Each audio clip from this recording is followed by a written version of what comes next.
2월 27일 0시 많은 분들이 기다리고 기다리셨던 포켓몬스터 DP 디아루가 펄기아의 리메이크 작품 포켓몬스터 브릴리언트 다이아몬드 샤이닝 펄이 공개되었습니다. 이에 대해서 찬사를 아끼지 않는 분들도 계시는가 하면 혹평을 계속해서 내놓는 분들도 계십니다. 이번 영상에서는 이 게임이 가지는 중요성과 현재 논란이 되고 있는 사항에 대해서 간략히 알아보도록 하겠습니다.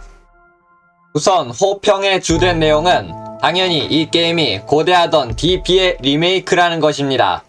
포켓몬스터 DP는 닌텐도 DS로 발매된 첫 번째 포켓몬 게임이며 무선 통신 시스템을 첫 번째로 도입한 대단한 게임입니다. 장점이 많은 만큼 단점도 좀 있었으나 그 단점을 모두 확장팩 KT 기라티나에서 해결해버렸습니다. 게다가 그 이후 이어지는 작품 3개도 연달아 호평을 받으며 닌텐도 DS 시절 포켓몬의 완성도는 초월적이었습니다. 닌텐도 DS 시절을 대표하는 포켓몬 게임이 바로 DP입니다.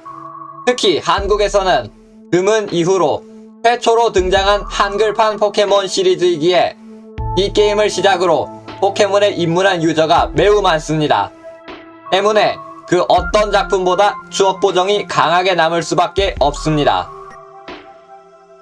결국 DP의 리메이크라는 이유 하나만으로 브릴리언트 다이아몬드 샤이닝 펄은 어느 정도 호평을 이끌어낼 수밖에 없습니다.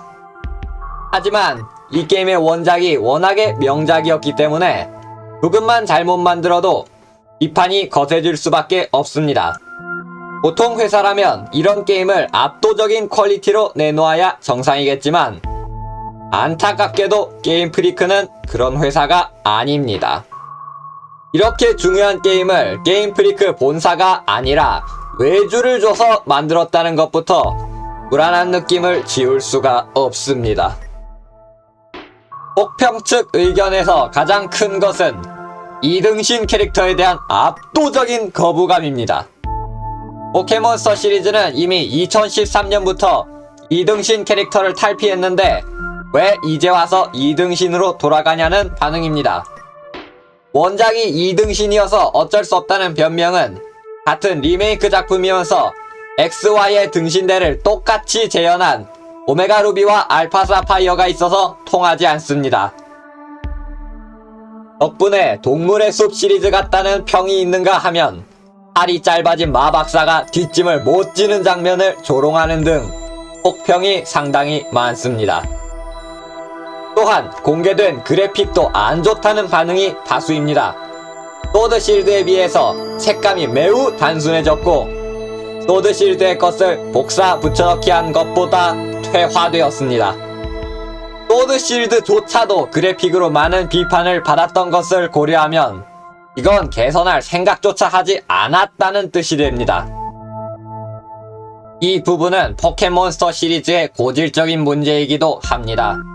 다른 게임이 엄청나게 화려한 그래픽을 보여주는 것과는 반대로 포켓몬스터는 저런 그래픽으로도 최적화를 못해서 프레임 드랍이나 띄우고 있으니까요. 이번 영상은 여기까지입니다. 추가로 공개되는 정보에 따라서 이 게임의 평가가 과연 어떻게 변할지 기대하지 않으셔도 될 것 같습니다.